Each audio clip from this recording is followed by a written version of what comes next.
आणि म्हणून अशा किती धमक्या दिल्या तरी भारत घाबरणार नाही. हा नया भारत आहे, घुसके मारनेवाला भारत आहे, हे आपल्या लष्कराने दाखवून दिलं आहे. आणि म्हणून मी लष्कराचं त्रिवार अभिनंदन करतो आणि लष्कराच्या पाठीशी खंबीरपणे उभे राहणारे आपल्या देशाचे प्रधानमंत्री नरेंद्र मोदीजींचं देखील अभिनंदन करतो. नुकतंच आपण सरहद्दीवर जाऊन जम्मू काश्मीरमध्ये आपल्या हजार सांगलीच्या पेलवान मंडळींनी आपला पाटील चंद्रहार पाटील याच्या नेतृत्वाखाली हजार लोकांनी रक्तदान केलं. हे आगळं वेगळं रक्तदान होतं आणि देशातलं पहिलं रक्तदान भारतीय लष्करासाठी आपल्या महाराष्ट्राने केलेलं आहे. आणि म्हणून महाराष्ट्र नेहमीच देशाच्या योगदानामध्ये पहिल्या क्रमांकावर.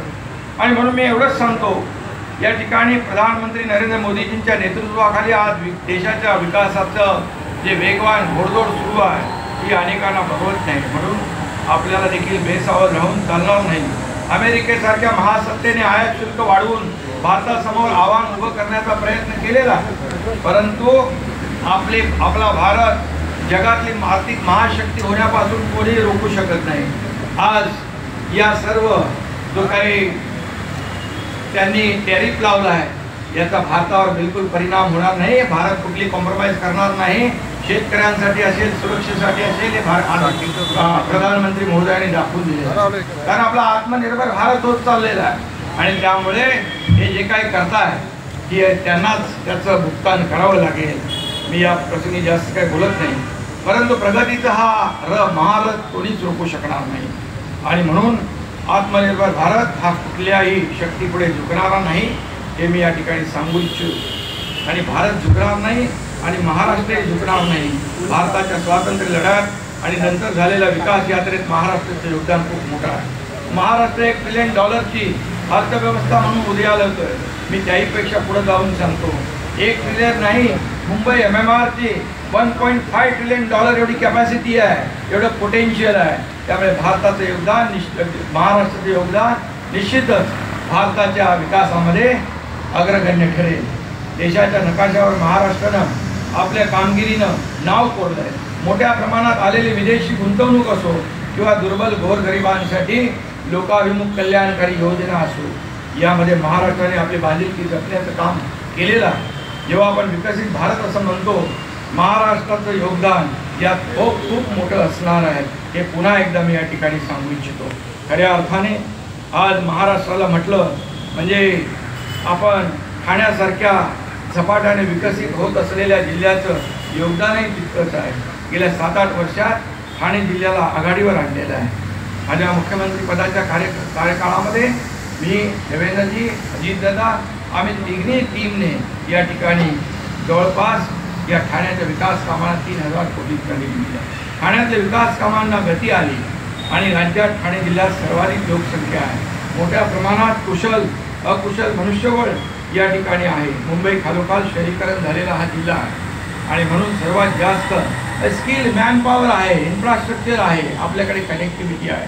आणि म्हणून सर्वात जास्त 6 महापालिका, 2 नगरपालिका, 2 नगरपंचायती या जिल्ह्यात आहेत. आणि म्हणून या ठिकाणी आज ठाण्याचा चेहरामोहरा बदलतोय. ठाणे शहरच नाही तर संपूर्ण जिल्हा हे MMR मधलं नवं मध्यवर्ती केंद्र ठरतंय. भारताच्या स्वातंत्र्य लढ्यात आणि नंतर झालेल्या विकास यात्रेत महाराष्ट्राचं योगदान खूप मोठं आहे. आणि म्हणूनच देशाच्या नकाशावर महाराष्ट्रानं आपल्या कामगिरीने नाव कोरलं आहे. मोठ्या प्रमाणात आपण पाहतोय की या ठिकाणी जे गुंतवणूक येते आहे आणि या सर्व प्रकल्पांसाठी मी एवढंच सांगेन, मी जेव्हा मुख्यमंत्री होतो त्यावेळेस देखील 2दा दावोसमध्ये वर्ल्ड इकॉनॉमिक फोरममध्ये जवळपास 7 ते 8 कोटी रुपयाचे 8 लाख कोटी रुपयांची गुंतवणूक झाली. देवेंद्रजी जेव्हा गेले तेव्हा देखील जवळपास 14 ते 15 लाख कोटीची गुंतवणूक झाली. कारण महाराष्ट्र इंडस्ट्री फ्रेंडली स्टेट झालेला आहे आणि म्हणूनच आपल्या ठाणे जिल्ह्याने देखील त्याच्यामध्ये योगदान आपण देतोय. या सर्व प्रकल्पांसाठी या नव्या मेट्रो लाईन आपण सुरू करतोय, बुलेट ट्रेन आपलं सुरू होत आहे, एक्सप्रेस हायवे, फ्लायओव्हर्स ही विकासाची कामं आपण करतोय. या ठिकाणी अनेक टनेल आपण करतोय. समृद्धी महामार्ग नागपूर मुंबई हिंदुहृदय सम्राट बाळासाहेब ठाकरे समृद्धी महामार्ग आपण केला आणि एक विकासाला चालना दिली. मुंबईमध्ये कोस्टल असेल, अटल सेतू असेल आपण केला. या ठाण्यामध्ये देखील आपण पाहतोय ठाणे बोरिवली टनेल आपण करतोय. या ठिकाणी मुंबईवरून डायरेक्ट ठाणे गायमुख आणि फाउंटनपर्यंत बायपास रस्ता कोस्टल हायवे आपण करतोय आणि त्यामुळे ठाण्याची वाहतूक कोंडी दूर होईल. ठाण्यामध्ये मेट्रोचं काम सुरू आहे. मला जवळपास सप्टेंबरमध्ये विश्वास आहे की पहिली ट्रायल रन होईल आणि या डिसेंबरपर्यंत ही 10.5 किलोमीटरचा जो स्ट्रेच आहे तो ठाणेकरांना अनुभवायला मिळेल. त्याचबरोबर ठाण्यामध्ये इंटरनल रेल्वे देखील आपण इंटरनल मेट्रो आपण मंजूर केली आहे, तिथेही काम सुरू होईल. त्यामुळे नक्कीच या ठाण्यातली जी वाहतूक कोंडी आहे ती कमी होईल आणि निश्चितपणे एक सुखकर प्रवास या ठाणेकरांना मिळेल. आणि म्हणून मी नेहमीच सांगत असतो, पोलीस आयुक्त असतील, कलेक्टर असतील आणि वाहतूक व्यवस्थेचे लोक असतील, PWDचे लोक असतील, या सर्वांना एकच माझं सांगणं असतं की आपल्या ठाणे शहरामध्ये अनेक ज्या काही सोयी सुविधा आहेत त्या आणखी आपल्याला वाढवायच्या आहेत आणि म्हणून त्याच्यातले असलेले अडथळे आपल्याला दूर करायचे आहेत. आपण खऱ्या अर्थाने एक नवीन गृहनिर्माण धोरण आणलेलं आहे. ते क्रांतिकारक आहे. त्यामध्ये परवडणारी घरं असतील, परवडणारी भाड्याची घरं असतील, नोकरदार महिलांसाठी घरं असतील, पोलिसांसाठी घरं असतील, त्याचबरोबर या ठिकाणी स्टुडंट हॉस्टेल असतील, गिरणी कामगारांसाठी घरं असतील, असं नवीन गृहनिर्माण धोरण आपण करतोय. कालच वरळीच्या बिडीटी चाळीतील 556 लोकांना घरं दिली आणि ते देखील आज स्वातंत्र्य दिन आपल्या घरामध्ये साजरा करतायत. हा देखील आम्हाला अभिमान आहे. आणि म्हणून या ठिकाणी मी आपल्याला एवढंच सांगेन की अनेक प्रकल्प या ठाण्यात होत आहेत, महाराष्ट्रात होत आहेत. वाढवण बंदर जे आदरणीय प्रधानमंत्री महोदयांनी 76,000 कोटी रुपयाचा मोठा प्रकल्प या आपल्या महाराष्ट्राला दिलेला आहे. एक मोठी इकॉनॉमी जी आहे, एक इकोसिस्टीम तयार होईल आणि त्या ठिकाणी प्रत्येकाच्या हाताला काम मिळेल, प्रत्येकाला रोजगार मिळेल, व्यवसाय मिळेल आणि खऱ्या अर्थाने हे देशाचं 1 नंबरचं वाढवण बंदर ठरेल. आणि म्हणूनच त्या ठिकाणी आपण 3रं एअरपोर्ट देखील करतोय. नव्या मुंबईचं 2रं एअरपोर्ट जे आहे हे आता लवकरच 1-2-3 महिन्यामध्ये त्याचं लोकार्पण होईल आणि ते देखील या सर्व लोकांसाठी खुलं होईल. आणि म्हणूनच असे अनेक प्रकल्प, ठाण्यातले अनेक प्रकल्प आपण पाहतोय. उद्यानं होत आहेत, ज्या ठिकाणी तलावांचं शहर म्हणून आपण ओळखतोय, तलावांचं शहर, उद्यानाचं शहर. या ठिकाणी अर्बन फॉरेस्ट आपण केलं आहे, गायमुखची चौपाटी आपण केली आहे, या ठिकाणी नमो आपला सेंट्रल पार्क आपण केलेला आहे. ही सगळी कामं जी आहेत खऱ्या अर्थाने आज ठाण्याचा मानबिंदू राम गणेश गडकरी रंगायतन नव्या अद्ययावत रूपामध्ये लोकांच्या सेवेत सुरू होत आहे. केंद्राच्या आणि राज्याच्या अनेक योजना प्रभावीपणे आपण राबवतोय. पंतप्रधान आवास योजनेची अंमलबजावणी मोठ्या प्रमाणात आपण सुरू करतोय. अत्यल्प उत्पन्न असलेल्या गरिबांना घरं बांधून देण्यात येत आहेत. पंतप्रधान रोजगार निर्मिती कार्यक्रमात ठाणे जिल्ह्यात 60 जणांना उद्योग व्यवसायासाठी सुमारे 2 कोटी मार्जिन मनी देण्यात आलेला आहे. 17 सप्टेंबर पासून मुख्यमंत्री समृद्ध पंचायत राज अभियान सुरू होईल. ग्रामीण भागात स्थानिक स्वराज्य संस्थांची कार्यक्षमता वाढवणं आणि उत्कृष्ट संस्थांना प्रोत्साहन देण्यासाठी पुरस्कारही देतोय. या काळात ग्रामसभाही घेतल्या. ऑक्टोबर आणि नोव्हेंबर महिन्यात संत गाडगेबाबा ग्राम स्वच्छता अभियानची प्रभावी अंमलबजावणी या ठिकाणी करायची आहे. नेहमीप्रमाणे ठाणे जिल्ह्यानं राज्यात आघाडी घ्यायची आहे. लाडकी बहीण योजनासारख्या योजना आपण यशस्वीपणे राबवल्या आणि त्याचबरोबर आपल्या गोरगरीब महिला जनतेच्या महिला भगिनींच्या खात्यात दररोज महिन्याला पैसे जमा होऊ लागले. त्याचबरोबर उपमुख्यमंत्री निरोगी महिला अभियान सुरू झालं आहे.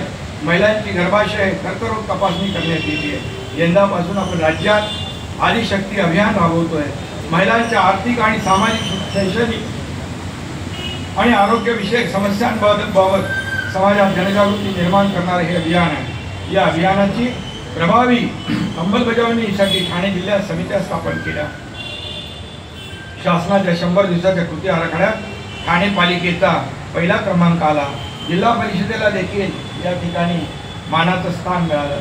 ई ऑफिसमुळे सुसूत्रता आली, पारदर्शकता आली आणि म्हणून शासकीय कामकाजात अद्ययावत तंत्रज्ञानाचा वापर वाढवला गेला पाहिजे. आता आर्टिफिशियल इंटेलिजन्स सारखं आधुनिक तंत्रज्ञान देखील आलेलं आहे आणि शासकीय विभागाने त्याचा अधिकाधिक वापर केला पाहिजे. सर्वसामान्य लोकांना मंत्रालयापर्यंत जाण्याची वेळ येता कामा नये. शासन आपल्या दारी हा प्रकल्प आपण राबवला यासाठी की शासन तुमच्याकडे येत आहे, तुम्हाला इकडे येण्याची आवश्यकता नाही. म्हणून प्रत्येक जिल्हाधिकाऱ्यांनी, प्रत्येक जिल्हा शिवोने, अनेक सर्व जे अधिकारी आहेत त्यांनी ठरवलं पाहिजे की आपल्या इथे आलेल्या माणसाला आपली समस्या इथे सोडवता आली पाहिजे. आणि म्हणून या ठिकाणी 100 दिवसाचा कार्यक्रम, 150 दिवसाचा कार्यक्रम कृती आराखडा मुख्यमंत्री महोदयांनी सुरू केलेला आहे आणि त्याला चांगले यश देखील मिळत आहे. आणि म्हणूनच या ठिकाणी अनेक आपण उपक्रम राबवतोय. सेंद्रिय शेतीला देखील प्राधान्य देतोय. या ठिकाणी ठाणे महापालिका देखील पुढे आहे आणि म्हणून या ठिकाणी दादोजी कोंडदेव स्टेडियम आहे ते देखील आपण त्याचं पुन्हा रुपडं पालटतोय. ते आंतरराष्ट्रीय दर्जाचं होत आहे. याशिवाय नागरी आयुष्यमान केंद्र आपण उभारतोय. शूटिंग रेंजवर उभारून खेळाडूंसाठी आंतरराष्ट्रीय दर्जाच्या सुविधा आपण देतोय. नवी मुंबई महापालिकेने दिव्यांग व्यक्तीसाठी शिक्षण, प्रशिक्षण आणि सेवा केंद्र ETC विभाग दिव्यांगांसाठी अर्थसहाय्य करत आहे. आणि म्हणून सुशिक्षित बेरोजगारांना देखील आपण वीज भांडवल देतोय. मुख्यमंत्री रोजगार योजनेतल्या गेल्या 2.5 वर्षात मोठी गती मिळाली. गेल्या 1.5 वर्षात 550 पेक्षा युवक युवतींना रोजगार, 5.5 लाखपेक्षा जास्त लोकांना महाराष्ट्रामध्ये आपण रोजगार दिलेला आहे. मीरा भाईंदर इथं नव्याने दिवाणी न्यायालयाचं काम सुरू आहे. ठाणे जिल्हा सत्र न्यायालयाचं देखील भव्य इमारतीचं लोकार्पण झालं. अंबरनाथ इथं दिवाणी न्यायालय सुरू झालं. आणि म्हणून याच्या मागचा उद्देश एवढाच आहे की या सर्व लोकांना आपल्या घरापासून खूप जास्त न्याय मागण्यासाठी लांब जाण्याची आवश्यकता पडता कामा नये, यासाठी हा सगळा खटाटोप आहे. आणि म्हणून ठाण्यात प्रत्येक क्षेत्रात, राज्यात नाही तर देशात प्रथम क्रमांक पाहिजे. आणि म्हणून यासाठी ठाण्यातल्या सर्व लोकांनी एकत्र येऊन एक टीम म्हणून काम केलं पाहिजे. एकजुटीचं दर्शन घडवलं पाहिजे. आणि म्हणूनच यासाठी जी प्रचंड ऊर्जा, सामर्थ्य आणि शक्ती लागते ती नेहमीच आपल्याला देशाचे प्रधानमंत्री नरेंद्र मोदीजी देत असतात. आणि म्हणूनच आपल्याला नवा महाराष्ट्र घडवायचा आहे. प्रयत्नशील महाराष्ट्राला, प्रगतिशील महाराष्ट्राला आणखी गतिशील बनवायचं आहे. शेती, माती, सिंचन, शिक्षण, आरोग्य, उद्योग, ऊर्जा, माहिती तंत्रज्ञान, नवनव्या औद्योगिक क्रांती यांना पादाक्रांत करायचं आहे. आणि म्हणून राज्यातील शांतता, सलोखा, परस्पर स्नेह, आदरभाव वृद्धिंगत होईल. पर्यावरणाचं जतन, संवर्धन होईल असे प्रयत्न करायचे आहेत. राज्यातले कष्टकरी, शेतकरी, कामगारासह सर्वांची साथ यात लाभेल असा मला विश्वास वाटतो. पुढील वर्षात सुख, समाधान आणि समृद्धी येऊन महाराष्ट्राच्या प्रगतीची पताका अखंडित फडकत राहो, हीच मनोकामना मी या ठिकाणी व्यक्त करतो. आणि पुन्हा एकदा सगळ्यांनाच मनापासून शुभेच्छा देतो. स्वातंत्र्य दिन साजरा करताना स्वातंत्र्य जपणे ही सुद्धा आपली जबाबदारी आहे. आपण सगळे एकत्र येऊन ठाणे जिल्ह्याला देशात क्रमांक 1चा जिल्हा बनवण्याचा संकल्प घेऊन पुढे जाऊया. शेवटी जाता जाता एवढंच सांगतो, सह्याद्रीच्या कुशीत वसलेलं ठाणं, सह्याद्रीच्या कुशीत वसलेलं ठाणं, इतिहास, संस्कृती, प्रगतीचं गाणं, सागर, डोंगर, हिरवळीची शान, माझ्या ठाण्याचा भारतात मान. धन्यवाद. या ठिकाणी आपल्याला सर्वांना खूप खूप शुभेच्छा देतो. हा तिरंगा पुढील अनेक वर्षानुवर्ष जोपर्यंत चंद्र सूर्य आहे असा दिमागात फडकत राहो अशा प्रकारच्या शुभेच्छा व्यक्त करतो. सर्वांना पुन्हा एकदा स्वातंत्र्य दिनाच्या मनापासून खूप खूप शुभेच्छा. धन्यवाद. भारत माता की, भारत माता की, भारत माता की. जय हिंद, जय महाराष्ट्र.